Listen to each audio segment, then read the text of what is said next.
In the heart of a dimly lit, cavernous circus tent, where silence hung as thick as the canvas walls, Pip, a clown whose smile was a permanent fixture, cartwheeled onto the dusty wooden stage.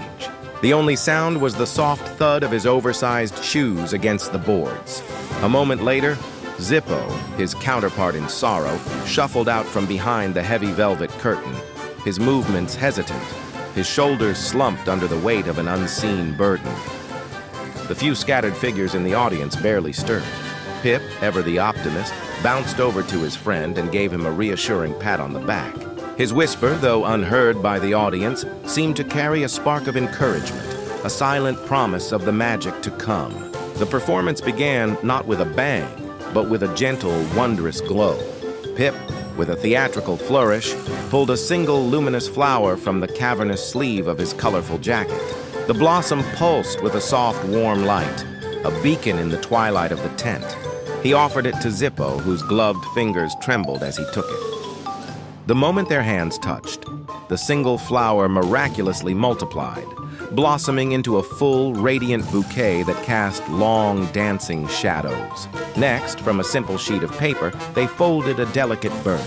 With a shared puff of air, they sent it soaring into the air, the paper creature leaving a glittering trail of sparkles as it swooped gracefully over the heads of the sparse audience. Heads began to turn, eyes slowly lifting from the floor to follow the enchanting flight path. Their act escalated as they began to juggle glowing orbs, which pulsed with an inner light.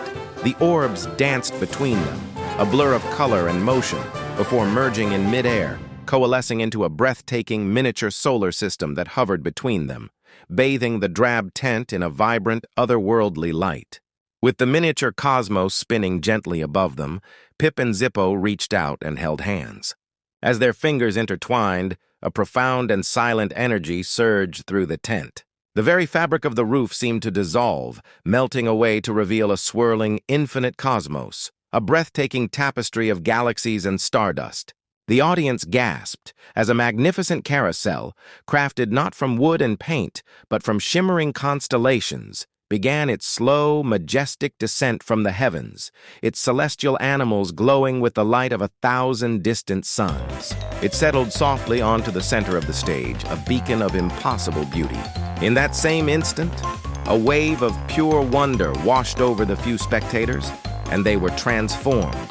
The weary adults vanished, and in their places sat wide-eyed children, all clad in colorful pajamas, their faces alight with pure, unadulterated joy. The air filled with the faint, ethereal music of the spheres as the celestial carousel began to turn.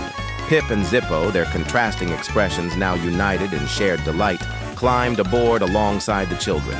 The cosmic merry-go-round lifted from the stage, carrying its passengers on a fantastical journey through swirling, vibrant nebulae and past the glittering tails of ancient comets. The universe became their playground, a boundless expanse of awe and discovery. Amidst the laughter and gasps of the children, the camera pushes in for a close-up on Zippo. The perpetual sadness had vanished from his painted face, replaced by a genuine, heartfelt smile that radiated pure happiness, his eyes reflecting the starlight of their magical ride. As the cosmic melody faded, the carousel slowly dissolved into shimmering dust, and the star-dusted roof solidified back into the familiar canvas of the circus tent. But it was no longer quiet or empty. The stands were now packed with a roaring, cheering crowd, their thunderous applause echoing through the grand space. Pip and Zippo stood hand in hand at the center of the stage, taking a final deep bow to the adoring audience that had materialized from their shared magic. As they straightened up, a single child in the front row released a bright red balloon. It floated gracefully upwards, a solitary sphere of color ascending towards the ceiling, a final, poignant punctuation mark on a night of impossible dreams.